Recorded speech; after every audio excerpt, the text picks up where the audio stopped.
خان صاحب کہتے ہیں کہ اس کو میں اس لیے بنا رہا ہوں کہ یہ میرے پاس جب آیا ہے تو اس نے کہا جی میرے علاقے میں بجلی نہیں ہے، تو میں نے کہا کہ ایسا آدمی جو اپنے علاقے کی بات کرتا ہے اس کو وزیر اعلیٰ ہونا چاہیے. تو میں نے اس سے کہا، اس وقت یہ کہا تھا کہ جس آدمی کا باپ 2 دفعہ ایم پی اے رہا ہو، وہ خود تحصیل ناظم رہا ہو، اور بجلی نہ لگوا سکے، بجلی اپنے گاؤں میں نہیں لگوا سکتا، تو یہ میرٹ ہے یا ڈی میرٹ ہے؟ اس کو تو اسی بیس پہ ہی کوئی وزارت نہیں ملنی چاہیے، بلکہ ایم پی اے واپس لے لینی چاہیے کہ تم اتنے نالائق ہو کہ تم اپنے علاقے میں بجلی نہیں لگوا سکتے، تم صوبے کی کیا خدمت کرو گے. لیکن خیر وہ دیکھیں ارشاد صاحب، اب ایک آج جو فاروق صاحب نے بات کی ہے نا، بزدار صاحب اس سے مبر ہیں.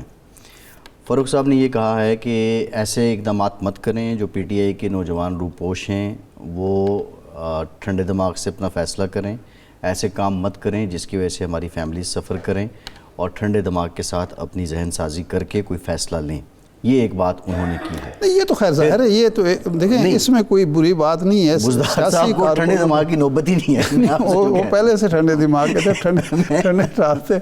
تو میں جو آپ سے کہہ رہا ہوں کہ دیکھیں وہ پہلے سے ٹھنڈے تھے، ان کو ضرورت ہی نہیں ہے کہ دماغ جو ہے ان کو ضرورت نہیں پڑی کہ کوئی تلقین کرے، کوئی ترغیب کرے. وہ ٹھیک ہے، آرام سے انہوں نے حب الوطنی کا مظاہرہ کیا اور انہوں نے کہا کہ اور ان کی سب سے بڑی کامیابی فقیرانہ آئے صدا کر چلو، میاں خوش رہو، ہم دعا کر چلے. لیکن ان کی سب سے بڑی کامیابی ہے انہوں نے کبھی میڈیا کو منہ ہی نہیں لگایا.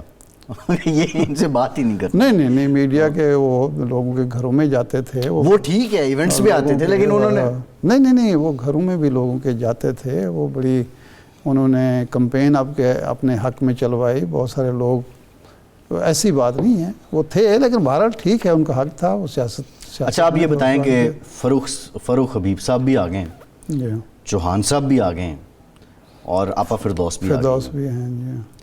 اب کیا یہاں پہ بھی ایک مقابلہ ہوگا؟ اور ویسے تو دیکھیں بڑی تگڑی ٹیم مل گئی ہے آئی پی پی کو ترجمانی کے لیے. اس سے تگڑی ٹیم میں سمجھتا ہوں کہ نہیں مل سکتی. اور یہ سارے لوگ ان کی اپنی پینیٹریشن ہے میڈیا میں. یا یہ پی ٹی آئی کو ملی تھی یا ان کو ملی ہے. فواد چودھری بھی ادھر ہی ہیں ویسے. ادھر ہے، ہاں، ابھی تک تو انہوں نے انکار نہیں کیا. ہاں یہ دیکھ لیں. ارشاد صاحب پروگرام کا ٹائم ختم ہو. بہت شکریہ آپ کا. آج کے پروگرام سے اتنا ہی اجازت دیجیے.